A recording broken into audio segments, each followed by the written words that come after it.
So I fully expect that most of you who are going to be using this in a recording setup would be doing DAW, remote control. But let's imagine that, just to show the flexibility of this mixer, you were set up to record into an external recorder. I don't know, something like a Pro Tools setup that had an external inputs, and you wanted to connect this to that. Or, you know, what about this? Imagine you had a 2-inch 24-track machine that had 24 inputs. How would you marry this? How would you connect this to that external recorder? And also, how would you route your inputs to go to any particular track without doing a whole bunch of patching? Well, you can do that right here. Here's how you do it. You would use it with subgroups down here. Remember I said these were flex mixers? They're flex because they're flexible. Firstly, they are normally set up, if they glow yellow, they're normally set up as aux sends. We don't want that. We want to set them up as subgroups. So I'm going to do that with, let's imagine we have an 8-track recorder. So forgive me, this is going to take just a moment. And you can see that they're all blue. Okay, so now they are all set up to be subgroups. And the outputs of those subgroups would come out of the outs on the back of the StudioLive. Here's how we can check that. Go underneath Home here, and we go to Audio Routing and Digital Patching, and you can see the analog sends. The mix goes out of all of these. So therefore, any of these, 1 will go out of 1, 2 go out of 2. So that's half of the setting, right?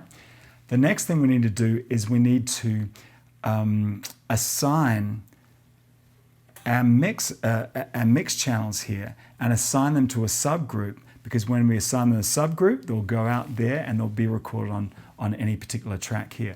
Let me start out this song, and I think, okay, we've got a bass here and a guitar there. So imagine we wanted to record this onto track 1 and this onto track 2. How do we do it? We do it through submixes right here. So what we do is go underneath submix here and hold that down, and that would be 18, that's a bass, and go over here to number 2, hold that down, and that would be guitar. And so now, both of those, if we go back to the main mix here, this is going out of subgroup 1, this is going out of subgroup 2, and that is being sent to the mixer. Make sure that the masters are up on both of these. And remember, these have fat channels, so you could actually do a bunch of processing on the way out to those tracks. So that's kind of a way that you could really record to anything. I know it's a little esoteric. Not a lot of us have 2-inch multi-track tape machines, but if you're recording to anything, if you had some sort of portable recorder, a field recorder that had 8 inputs, something like that, then use these up here. Just assign your inputs to those subgroups, and those will come out of those outs on the rear panel. Now, in terms of anything else in a recording situation, you could use the same things we did in the live sound workflow, things like your mute groups, your DCA groups, obviously naming your channels using the presets. All of the stuff that we learnt in the live can really be applicable in the recording situation, but probably most of you will be using a DAW setup. Now, in terms of returning those tape playbacks, then you could bring them into any input you like. I would probably color code them to make sure you don't accidentally put them into a subgroup and then feed them back into that recorder. But that's basically the way you would set it up. By the way, if you're going to be doing some recording, then I would connect your monitors to the monitor outs. You can do all your editing right here underneath the monitor. That can either be your main mix or your solo or your tape or any of these mixed ones here. And you can make separate setups for your headphones as well. So you can imagine that your Series 3 would be at home in any environment, including, I mean, even 2-inch tape machines, if you're so inclined. Now, I understand this might be a kind of a fringe environment to most folks who are using some DAW of some kind, but it's great to have so many outputs if you did want to go that route here. So let's look at a more typical setup using StudioLive with a DAW. Let's start out with Studio One because it's just so tightly integrated with the StudioLive series right here. So the first thing you need to do, not only do you need to be connected up through USB, you also need to be connected up through Ethernet. So you can do that directly to your computer or through a wireless network. But either way, you need to have both of those connections up and running. Then press UCnet. Underneath None here, under Software Control, we're going to move down here until we see Studio One. And now that that's connected, and remember again, USB and Ethernet are either wired or wireless, then you can hit DAW. And wow, everything comes up. And look at what's going on. Actually, let me scroll over here to, you can see exactly what's going on. Every single fader is not just a little group of 8 like a lot of DAW controls. Every fader is right here. There's also, if you're going to be doing any transport, let's go over to UCnet again. Actually, I should have done that before that. Let me go over to UCnet. Underneath transport control, just set that to software control. And that way you can start and stop right from the front panel right here.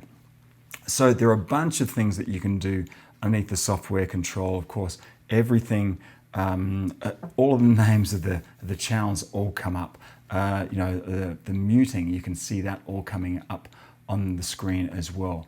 Everything's really, really tightly integrated. Now, if you were to select, say, the first input right here, you can do things like select what input that is. You can pan, you can select the input. So instead of that coming in from input number 1, you can set that to whatever you like. You can set up the output to the same thing. It's just amazing integration. Let me just put that back to where it was. Okay, drums right there. You can bring in inserts as well. So for example, let's bring in a new insert. You can see that comes right up on the screen, and you can scroll through all of those inserts and just drop them right in there. It's just amazing, amazing integration. Now, also you can set up sends as well there, and then set up your automation right here. Now, these are true touch sensitive faders, which means that if you go into touch mode here, let's imagine I was going into the main left and right, and I just wanted to ride the main left and right bus. If you were to set that to touch, on a lot of setups, you would have to move this before it would start writing, and then you would have to, you know, quickly stop the transport or take it out of touch mode.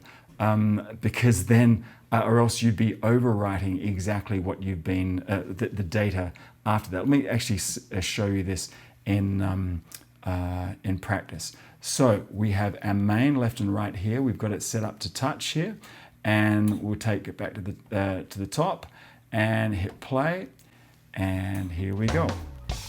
So imagine I was bringing this down.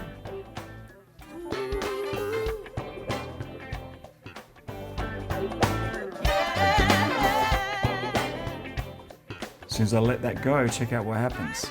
It bumps straight back to where it was. So with true touch sensitive faders, it's really an amazing way to do all of your automation. So if we go back to the top, look at what has happened. This was the data first.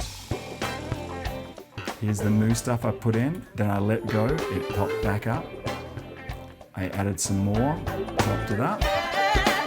Brought it back down, and then I let go, which should just pop it straight back to where it was.